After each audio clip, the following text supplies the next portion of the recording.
नमस्कार, मैं हूं आकाश गुप्ता और आप देख रहे हैं खबर आपकी। भारत में लॉकडाउन लगे 45 दिनों से ज़्यादा हो चुके हैं, लेकिन परेशानी की बात यह है कि अभी देश में कोरोना मरीजों की संख्या कम होने का नाम नहीं ले रही। दिनों दिन मरीज बढ़ते जा रहे हैं, नए नए रिकॉर्ड टूट रहे हैं। एम्स के निदेशक डॉक्टर रणदीप गुलेरिया की माने तो कोरोना ने अभी तक अपना असली रंग नहीं दिखाया है। अभी कोरोना का पीक आना बाकी है। डॉक्टर गुलेरिया के अलावा भी कई दूसरे डॉक्टर्स हैं जो ये कह चुके हैं कि जून के अंत तक कोरोना वायरस अपना असली रंग दिखाएगा, यानी बीमारों की संख्या में तेजी से इजाफा होगा। ऐसे में खबर आती है कि कई राज्य लॉकडाउन को चरणों में हटाने का काम भी शुरू कर चुके हैं।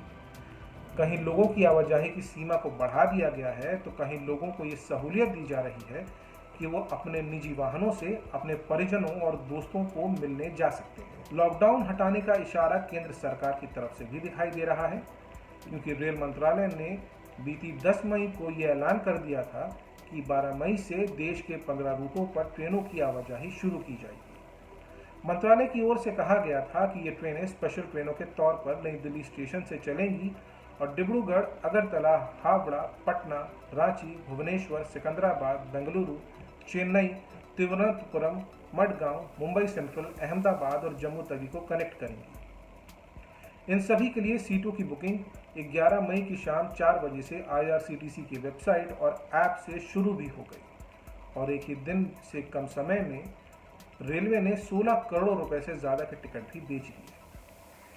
हालांकि जब टिकटों की ऑनलाइन बिक्री शुरू हुई तो IRCTC की वेबसाइट क्रैश हो गई और फिर शाम 6 बजे दोबारा बुकिंग शुरू की गई।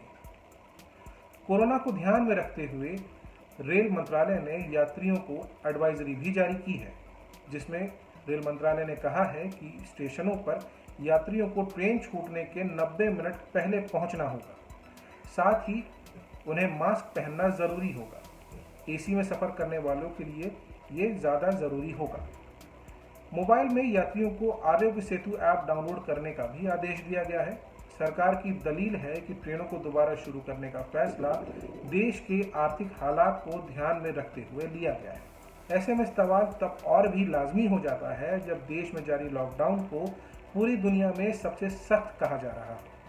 दरअसल ब्रिटेन की ऑक्सफोर्ड यूनिवर्सिटी लॉकडाउन पर रिसर्च कर रही है। कोरोना वायरस से प्रभावित ज़्यादातर देशों का लेखा जोखा तैयार किया जा रहा है और इसी के आधार पर 17 अलग अलग पैमाने के हिसाब से एक एस्ट्रीजेंसी इंडेक्स भी बनाया गया है। इस इंडेक्स में भारत को लॉकडाउन के मामले में सबसे सख्त माना गया है और सख्ती के पैमाने पर भारत को 100 के 100 नंबर मिले हैं। लेकिन ये इंडेक्स सिर्फ इस बात की तस्दीक करता है कि लॉकडाउन के नियम सख्त हैं। नियमों का पालन हो रहा है या सही से नहीं हो रहा, इस पर कोई टिप्पणी नहीं की गई है। यानी कागजों पर तो नियम काफ़ी सख्त हैं, लेकिन ज़मीनी हकीकत क्या है और कितनी है, इसका जवाब ये यूनिवर्सिटी की रिपोर्ट नहीं देगी। ऑक्सफोर्ड यूनिवर्सिटी के मुताबिक भारत दुनिया के उन चुनिंदा देशों की फहरिस्त में भी शामिल है जहां पर सबसे पहले लॉकडाउन लगाया गया था। अमेरिका, चीन और ब्रिटेन समेत 18 देशों में से 500 से ज़्यादा मरीज आने के बाद ही लॉकडाउन लगाया गया, लेकिन भारत में 300 से ज़्यादा मरीज होने पर ही पहले जनता कर्फ्यू और फिर लॉकडाउन लगा दिया गया था। लेकिन परेशानी की बात यह है कि जिन देशों में संक्रमण कम होने लगे हैं वहाँ लॉकडाउन सख्ती से पालन हो रहा है, लेकिन भारत में ऐसा नहीं है। लॉकडाउन को 45 दिन से ज़्यादा हो चुके हैं, लेकिन मामले कम होने का नाम नहीं ले रहे। ऐसे में चरणों में लॉकडाउन को हटाने का फैसला कितना सही साबित होगा, ये आने वाला वक्त ही बताएगा। और अंत में चलते चलते, अगर आप ये वीडियो YouTube पर देख रहे हैं तो हमारे चैनल को सब्सक्राइब कीजिए और अगर Facebook पर देख रहे हैं तो हमारे पेज को लाइक कीजिए। खुद भी सुरक्षित रहिए और अपनों को भी सुरक्षित रखिए। धन्यवाद।